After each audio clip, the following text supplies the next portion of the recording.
on budget implementation monitoring for agencies under the governance, justice, law and order sector for the financial year 2023-2024, laid on the table of the House today, Thursday, 26th June 2020. Honorable Speaker. Leader of Majority Party.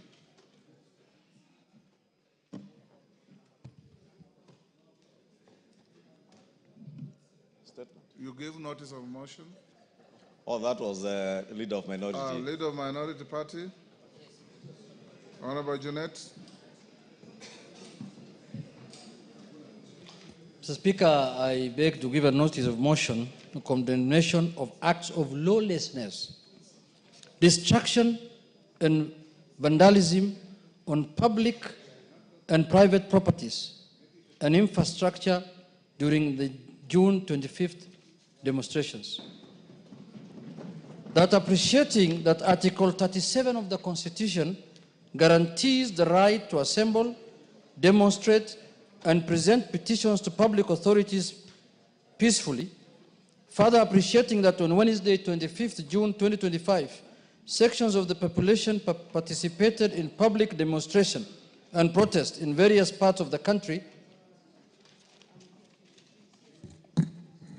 Deeply disturbed that in exercise of this great constitutional right, there were numerous cases of violence, arson, invasion into both private and public premises, attacks on innocent. Deeply disturbed that demonstrations destroyed and vandalized both public and private properties and infrastructure, including courts, administration offices, shops, business premises, homes, and supermarkets in various parts of the country, including Nairobi, Kikuyu, and Olkalau, among others. The deliberate demonstration of courts. Expressing grave concern over the repeated incidents of violence targeting civilians and public officers, including security personnel. Affirms and acknowledges the right of every citizen, livelihoods and property, and calls upon the Inspector General of Police and the Directorate of Criminal. We prosecute that order.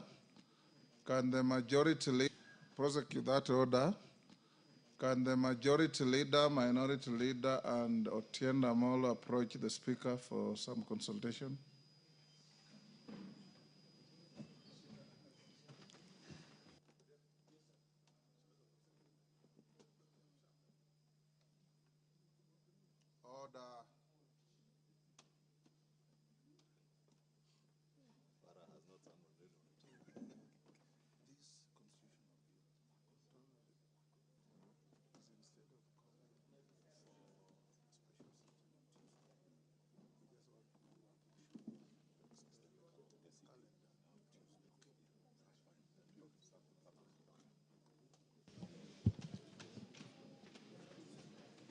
Honorable members, then we'll proceed circulation.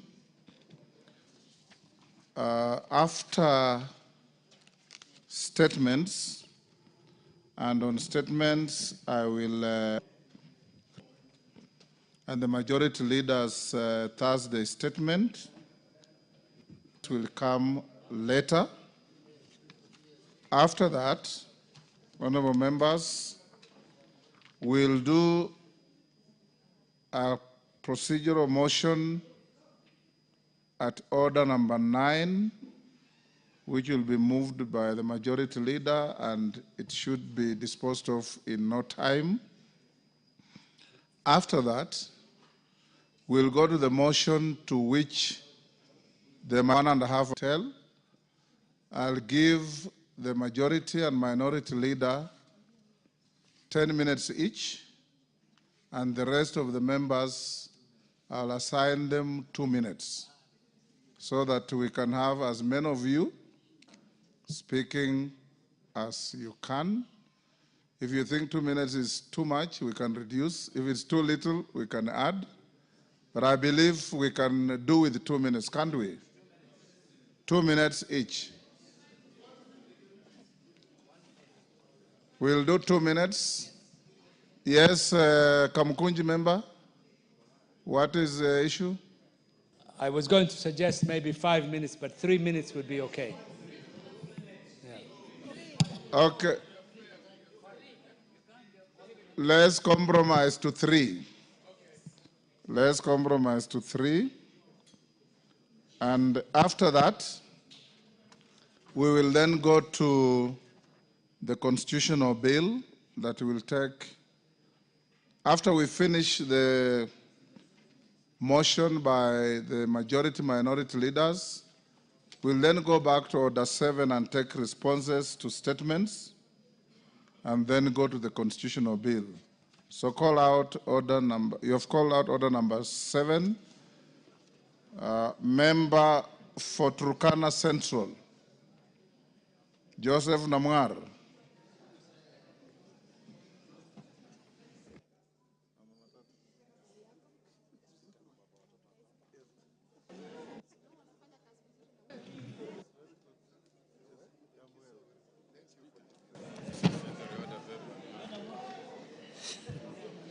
Honorable Namwar. Yes, sir.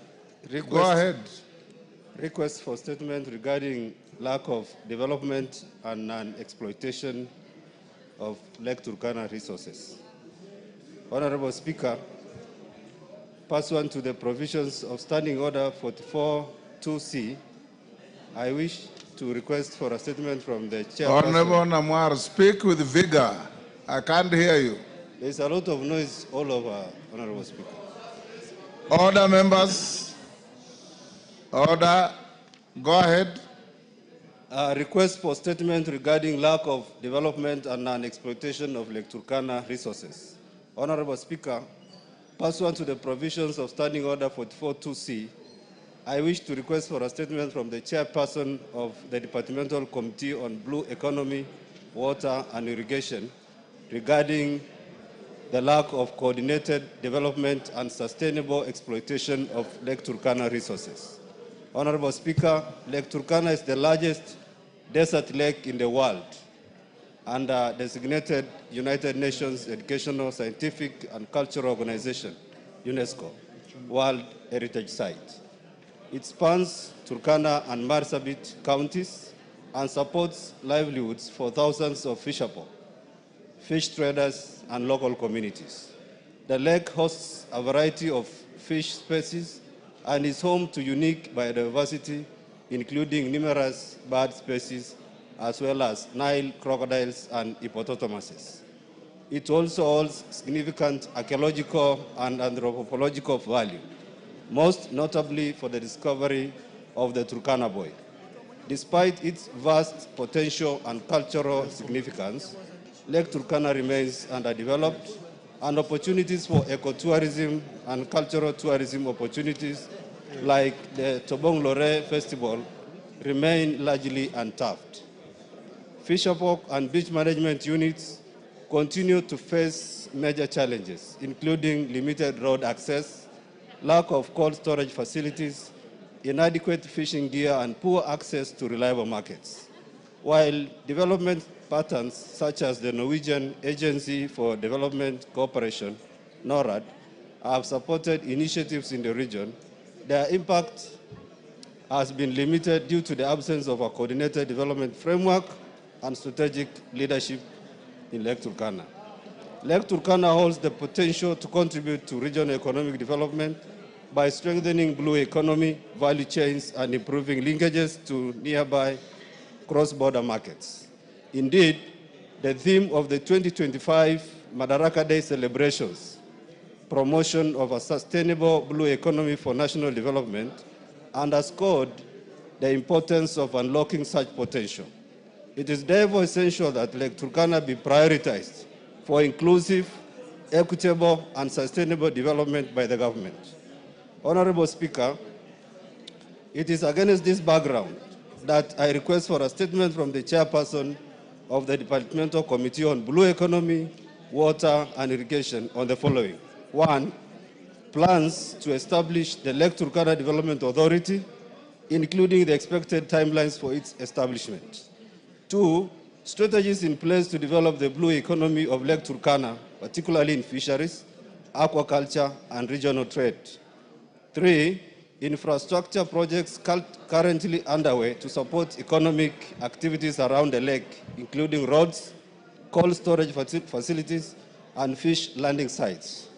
4, support being provided to fisherfolk and beach management units, BMUs, to enhance access to equipment, financing, markets, and capacity building. And 5, Honorable Speaker, measures in place to protect Lake Turkana from environmental threats, including coordination of conservation efforts and sustainable exploitation of its resources. I thank you, Honorable Speaker. Thank you, Bowen. When can you bring a response? Mr. Speaker, 2 weeks after recess, I will bring an answer. When? Assuming we are going to break for a recess, Mr. Speaker, I will bring in 2 weeks after recess. No.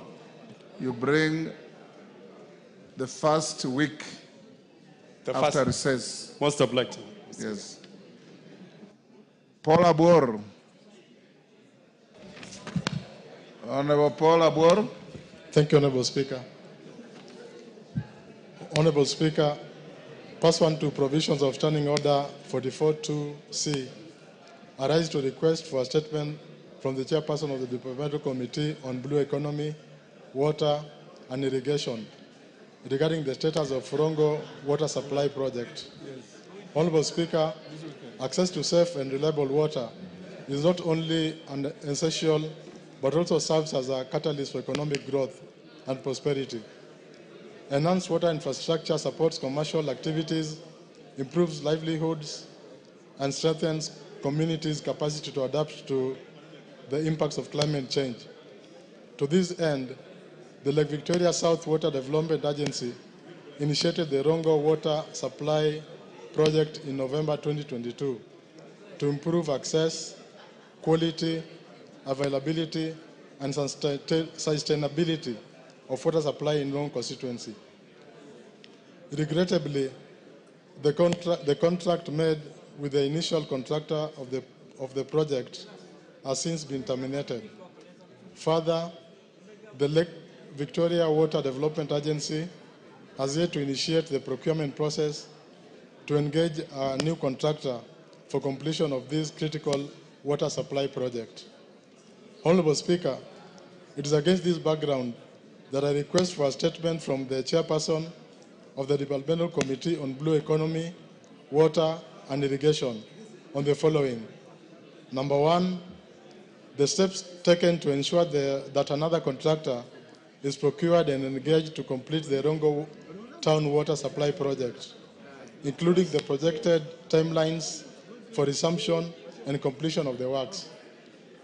Number 2, a report on the funds disbursed to the initial contractor from the Kenya shillings 170 million allocated to the Lake Victoria South Water Development Agency for the project, and an indication of the remaining balance available for completion of the project. And lastly, Mr. Speaker, an update on the progress of the works executed prior to termination, including the percentage of the project completed by the initial contractor. I thank you, Honorable Speaker. Honorable Bowen, you bring at the same time as the one of Honorable Namwar. Thank you, Honorable Speaker.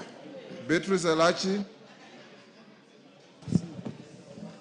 Thank you, Mr. Speaker. I rise to request for a statement regarding the high cost of treatment for diabetes, Mr. Speaker, pursuant to the provisions of Standing Order 44.2c. I wish to request for a statement from the Chairperson of the Departmental Committee on Health regarding the high cost of treatment of diabetes. Honorable Speaker, there has been a significant rise in diabetes cases in the country, affecting approximately 2.3 million people. In 2024, the World Health Organization reported increased cases of diabetes in the country, with significantly low treatment coverage at fewer than 4 out of 10 diabetic adults receiving glucose-lowering medication. This low coverage has attributed to the high cost of treatment that averages at 750 shillings per insulin injection, resulting in low uptake of the medication, especially in low-income households. The prevalence of the disease has also been attributed to the lack of screening due to limited awareness and availability of diagnostic and monitoring tests. The surge in diabetism and the high cost of accessing medication pose an imminent danger in the healthcare system and is likely to increase the mortality rates in the country if not addressed urgently. Honorable Speaker, it is against this background that I request for a statement from the chairperson of the Departmental Committee on Health on the following: a detailed report on the measures being put in place by the government to reduce the high prevalence of diabetism in the country, including subsidizing the cost of treatment, the measures being taken to raise awareness and encourage screening among Kenyans, including households in rural and marginalized areas of the country, and clarification on whether diabetism treatments is covered under the Social Health Insurance Fund, and if not, the measures being taken by the government to ensure provision of diabetism treatment under the Social Health